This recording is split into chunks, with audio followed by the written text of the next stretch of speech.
Hello, and welcome to Senior Code Review Buddy. My name is Chris, and today I'll be diving into a meaty issue that I still struggle with. When making a change, how do you know when it should just be an iteration, adding to the existing code, versus something that, while still possible to do as an iterative change, should maybe be tackled as a larger rewrite that would be better for the system overall? And if you think it's time for a rewrite, how do you approach it? Let's chat a bit about what this might look like, and then I'll walk you through a recent case I had dealing with this very question. I'm sure you've seen it before. You get a ticket assigned to you to add a bit of new functionality to a class. There is a clear spot that you can go to and you can add the new functionality there. And it's the sixth time you've done it to this function. You copy the code you added last time, make a few changes, and it works. And while it does work, the code has once again become harder to read. None of these 6 extra cases you've added had been considered at all when this class was initially designed. And while it works, the code is becoming hard to read, and the design initially selected no longer seems like the ideal fit. You realize that you could actually abstract away the components you've been adding into a helper class, and it would be much easier to read and understand, and to add that 7th bit of new functionality that you know there is already a ticket for to do in the next sprint. But while you can see that change and the benefits, it's not trivial to implement. It would take time. Or maybe you don't quite see that next step, but it's actually quite slow to add new features to this function when requested. So what do you do? Do you send out that iterative PR that adds the required functionality? Or do you commit more time and clean up the code to make it more readable today and easier to develop on tomorrow? Sadly, I don't think there will ever be a one-size-fits-all answer here. You need to think about that part of the code. How often is it changing? Is the team planning to add 5 more features there in the next week? Are you never going to touch it again? Has the old format been consistently generating bugs that you think could be addressed at the root with a new approach? How much time do you have? Is the team scrambling to launch by the end of the week, or is it a bit of a slow, more cleanup week? I think you'll need to consider all of these factors as you determine what seems to be the best approach at the time. And if you aren't sure, ask your manager or another developer on your team. Brainstorm with them. If you've asked yourself about the trade-offs, it should be easier to have the discussion to figure out what's best for you and the team in this code. So, as I mentioned at the start of the video, this is a problem I ran into recently with a podcast app I've been working on. This app is a little project I've been working on for a number of years, and it's just something I use to handle copying over a certain number of new podcasts from my computer to my phone whenever I run it. While I was working on some changes I talked about in my other videos, I kind of fell down a rabbit hole. Basically, I've got 3 main classes: a database, which contains podcast shows, which contains podcast episodes. And I was running into some annoying issues around them. And there were 2 recent issues that were really the straws that broke the camel's back. So let's take a look at those. First off, I have this function move files over. It takes a list of files to copy over to the phone, and the database. Now, why does it need the database? It just needs the database to figure out the playback speed and the archive status for each episode.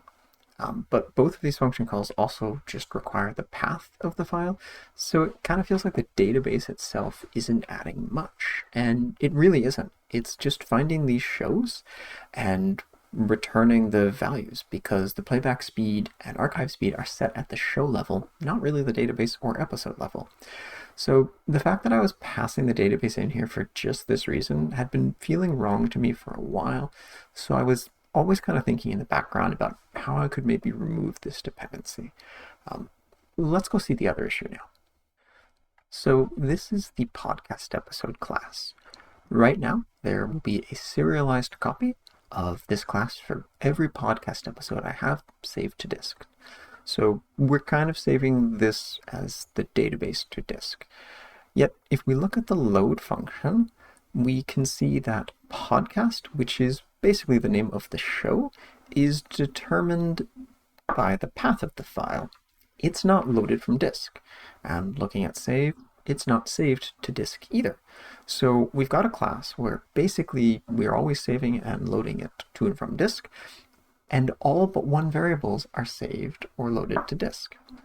So if I think about what this value podcast represents, it's the name of the show. It's coming from path, but that doesn't seem quite right. What if down the line something changes and the parent folder isn't the name of the podcast show anymore? I'd probably have to change the code in the podcast show class, which makes sense. That would be directly dealing with it. But clearly, because of this, I would need to make a change in the podcast episode class, which doesn't seem quite right. It doesn't seem like the episode should care how the show name is calculated. So this is probably something that I should change. So ideally, I think we'll remove this from podcast episode and have users just get it directly from the show instead. So let's see who's referencing podcast in podcast episode and see what we can do there. That's right. It's only referenced in move files over. Function I already think smells because it uses the database class to just get the speed and archival status for a file.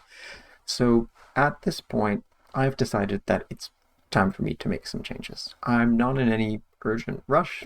This is a personal project, there's no deadlines, and I've been viewing this code as not ideal for a while, so let's clean it up. I'm not quite sure what the exact change will be, but based on my initial evaluations, I think two of the outcomes will probably be removing the podcast field from the file and no longer passing in the database to this function, move files over.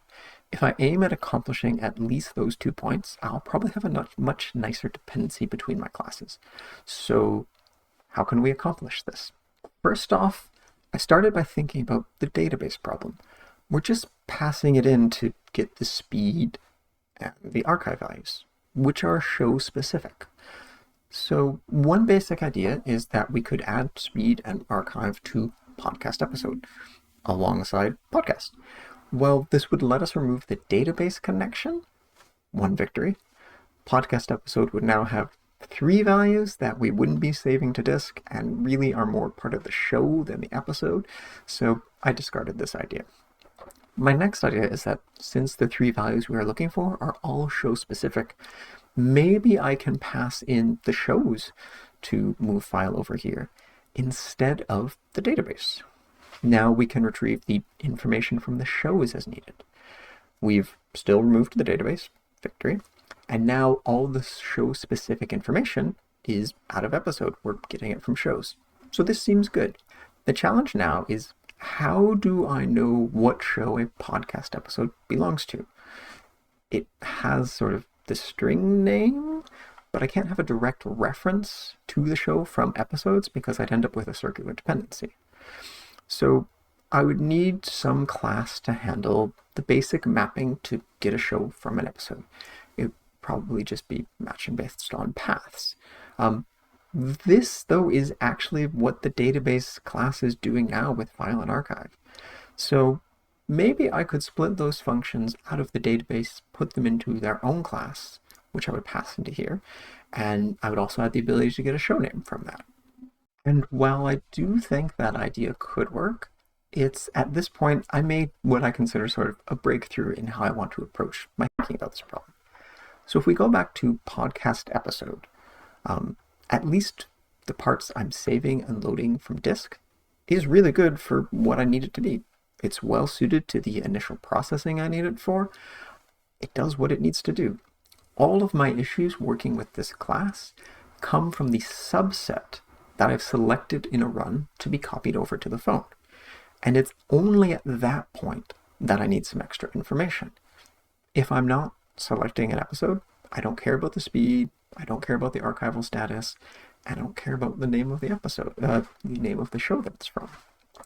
While I could split the functions that fetch that into a new class that would sort of retrieve them, I actually think maybe what makes more sense is to create a completely new class. Something like selected podcast episode. This class wouldn't be saved to disk, and I would only have as many instances of it as there are files that I'm going to copy to my phone. And then at that point, I can add all the information that I need in Move to Phone to work. Because, yeah, when I've selected an episode to go to my phone, it is kind of a different thing than what I'm saving to disk and doing there. So I don't necessarily need the same values and stuff. So I think this will allow me to address both of the issues I talked about in the beginning in a way that will give me a clearer sort of split between these various classes. The one problem that I still kind of have is I'm not really sold on the name selected podcast episode, but I wasn't able to come up with anything better, so I'll stick with it for now. Well, it was a while before I finally decided to tackle this issue, and then it took me a while to figure out how I wanted to solve it. I've just recently wrapped up that rewrite, and it's made a bunch of the code much easier to read, and the dependencies are much clearer. I didn't dive into details about that here because I don't think it was too exciting or interesting to sort of share the nitty-gritty part of it. What do you think about the approach I selected? Would you have preferred to have a helper class that handles the mapping of the show name, speed, and archival flags instead of introducing a new class? And do you have a better name suggestion than selected podcast episode? If so, please leave a comment down below. Thanks for going through all of that with me today. If you enjoyed this video, please consider hitting the like button below and subscribing. If you have any other comments, code you'd like me to review, or ideas you'd like me to talk about, please leave a comment below or reach me at chris@seniorcodereviewbuddy.com. Thanks, and have a great day.